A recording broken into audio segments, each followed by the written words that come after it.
Hi friends, இன்றைக்கி எங்கள் வீட்டை பிரேக்ஃபாஸ்ட் என்னென்னு பார்த்துடலாமா? இன்றைக்கி நான் குழி பணியாரம் தான் செஞ்சேன். அது உங்களோட ஷேர் பண்ணியிருக்கேன். எப்படி பண்ணன்றதை பார்க்கலாம் வாங்க.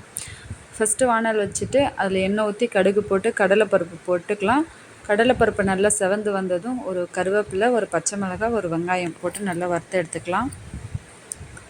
இந்த மாதிரி பொன்னிறமாக ஆனதும் அது மாவில் போட்டு நல்லா மிக்ஸ் பண்ணிக்கணும். மாவு நல்லா இட்லி மாவு கன்சிஸ்டன்சியில் இருக்கணும். அதுக்கு முன்னாடி இந்த சேனலை இப்போ தான் பார்க்குறீங்க அப்படின்னா சப்ஸ்கிரைப் பண்ணி எனக்கு சப்போர்ட் பண்ணுங்கள் ப்ளீஸ். மாவில் லைட்டாக உப்பு போட்டுக்கலாம். அடுத்து குழி பணியாரக்கல்லில் நல்லா சூடு பண்ணிவிட்டு எண்ணெய் லைட்டாக எல்லாத்துலேயும் விட்டுட்டு கொஞ்சம் கொஞ்சமாகவே எடுத்து எல்லா குழிலையும் நம்ம ஊற்றிக்கலாம்.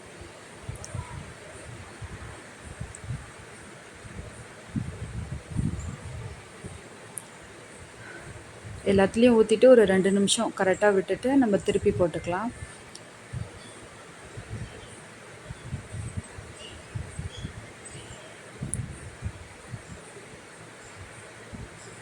திருப்பி போட்டு கரெக்டாக ஒரு 2 நிமிஷம் கழித்து எடுத்துட்டோம் அப்படின்னா கரெக்டாக வெந்துடும்.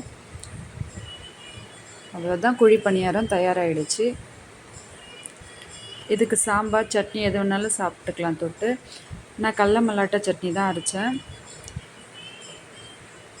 அவ்வளோதான், எங்களுடைய பிரேக்ஃபாஸ்ட் வந்து குழி பணியாரமும் உடச்சக்கல்ல மல்லாட்டை சட்னியும் தயாராகிடுச்சு.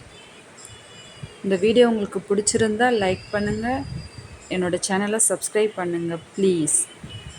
தேங்க்யூ.